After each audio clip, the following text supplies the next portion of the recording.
rentré là, l'eau est rentrée là. Ouais. Donc on sait que les joints derrière, c'est pas idéal. Combien même, tu vois, elle est sécurisée par des vis, celle-ci. Ouais. Il y en a plusieurs. C'est marrant parce que celle-ci, elle est sur un loquet et puis il n'y a pas de trace de coulure. On démonte, on nettoie l'intérieur et puis on regarde si on peut, s'il y a un joint à le changer, puis s'il n'y en a pas, on en met un. C'est pourri là carrément. C'est pourri. Ah, là, Ouais. Ouais, là, il y a plus rien. Voilà, c'est...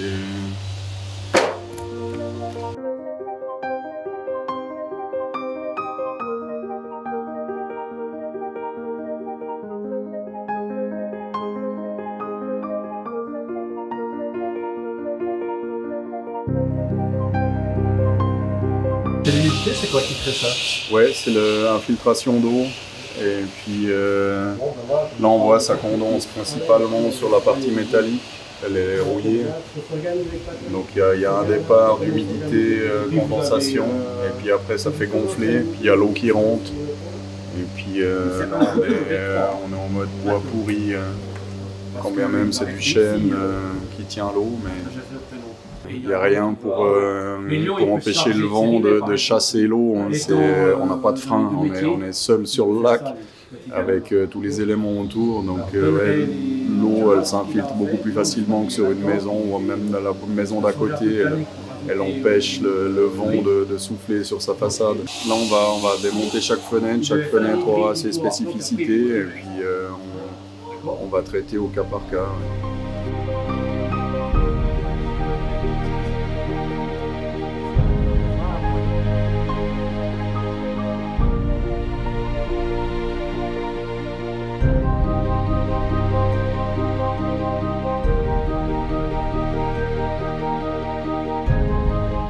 Là, on est en train de redresser des caches de fenêtres qui étaient un petit peu faibles. Puis on est en train de les renforcer avec une bande de métal à l'intérieur, d'inox, pour que ça soit plus rigide quand on les enfile.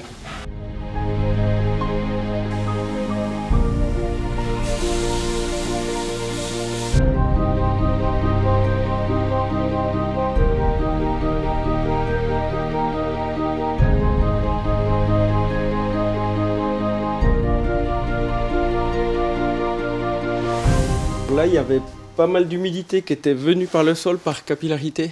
Et puis, du coup, les panneaux qui avaient été montés par le chantier naval, ils ont gonflé dans le bas. Donc ça, on doit refaire ça pendant qu'il y en a au chantier, on profite de faire ça. Il n'y avait pas besoin de le faire vraiment, mais comme on voit l'humidité là dans le bas des pièces, toutes les matériaux ont presque des problèmes avec l'humidité, mais c'est sûr que le bois et là en l'occurrence c'est des panneaux qui ont été faits il y a 12 ans quand ils ont refait le chantier, qui étaient en MDF. Et ben, le MDF c'est une matière qui gonfle, qui ne supporte pas l'humidité, donc à mon avis c'était pas très judicieux d'employer cette matière-là. Après la rouille, dès qu'on soulève le pont, on a démonté une partie du pont, on voit que dessous il y aura des coins à traiter aussi. Typiquement les endroits où l'eau pouvait stagner et rester, ça rouille. Ça c'est les bateaux, c'est toujours comme ça, quand on démonte, il y a toujours des surprises.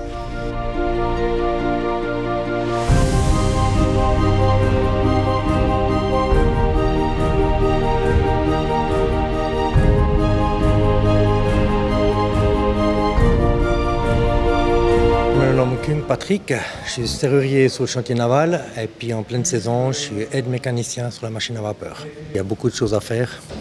Tout ce qui est en fait, des fois on doit remplacer les bouts de tôle ou modifier les malfaçons qu'il y a eu sur ce bateau en tout cas. Ici on est en train de faire une gouttière, l'eau elle a une tendance à passer sur la timonerie. Et puis comme on a dû couper le pont, automatiquement on doit faire une gouttière pour être sûr que l'eau n'aille pas dessous la timonerie puis qu'elle soit drainée pour aller à l'extérieur du bateau. Après, évidemment, le plancher il va aller contre, puis l'eau elle va dans la rigole et puis après elle sort hors bord.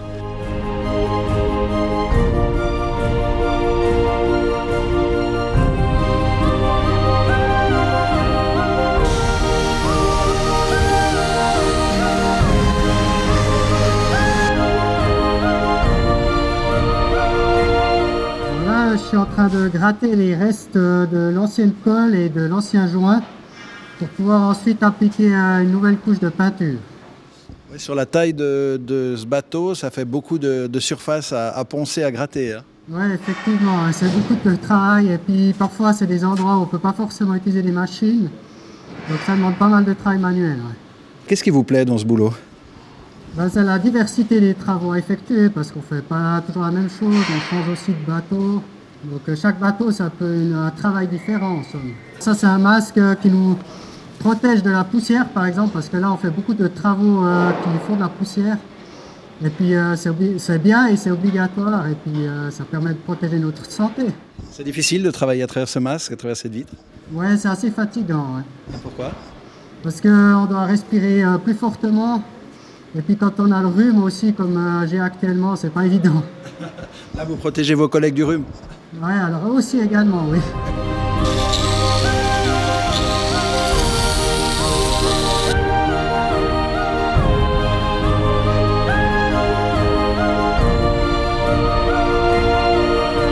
Pour vous, de démonter, de désosser ce bateau, c'est pas impressionnant? Enfin, il va falloir tout reconstruire aussi, quoi. Non, c'est même une fierté. Je suis hyper content de pouvoir participer à ces travaux, de voir enfin le bateau de haut, à quoi il ressemble et de constater qu'en fait, c'est pas autant foutu qu'on l'avait pensé. Il n'y a pas beaucoup besoin de traiter l'acier sur les supports. Et je suis extrêmement content de faire ça, ouais. Quand on désosse comme ça, on découvre des choses en fait. Oui, des fois, on ne pensait pas que c'était construit comme ça. On découvre d'autres techniques. Et puis là c'est toujours intéressant de voir le cœur des bateaux. Moi, j'adore ça. C'est quoi le cœur des bateaux pour vous? L'intérieur, les cales. Toutes les cales, Et pouvoir voir ces pièces qu'on a l'habitude d'être dedans, mais depuis dessus, c'est vraiment bizarre. C'est drôle. Toute l'armature, toute l'ossature, c'est comme un squelette un peu, c'est joli. C'est très imagé pour moi. Les entrailles, c'est l'intérieur d'un bateau qui est vivant. Un bateau, on s'y attache, on est vivant, on vit dessus. Puis donc, dès qu'on parle de l'intérieur, c'est comme les entrailles, c'est comme un être vivant.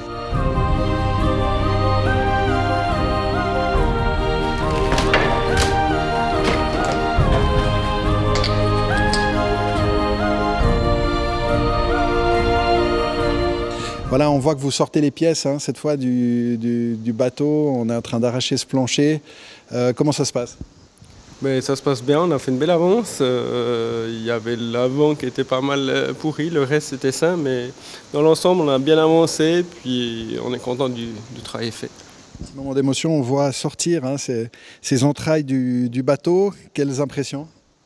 Ben c'est toute une autre dimension de voir le bateau sous cet état-là. D'habitude, on est dans les cales ou dessus, mais là, de voir en transparence, c'est quelque chose. C'est comme si on voit le cœur du navire depuis l'extérieur, c'est sympa.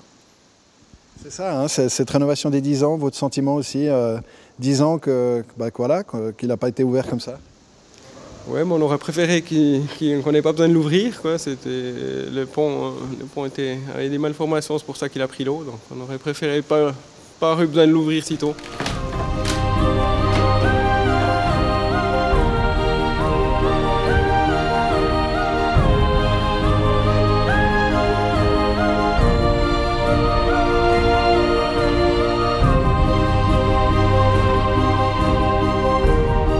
Qu'est-ce qui représente ce bateau pour vous? Là, vous êtes aux petits soins. Hein? C'est mon petit soin, c'est mon outil de travail quand même pour la belle saison. Et puis ce bateau, c'est un musée flottant pour moi. Et là, vous avez l'impression de commencer à mieux connaître ce bateau en le désossant puis en le soudant sous toutes ses coutures? Oui, on apprend à le connaître un peu plus, oui. Ça, c'est clair. Et puis, qu'est-ce qu'il vous dit ce bateau? Qu'est-ce qu'il vous raconte en ce moment?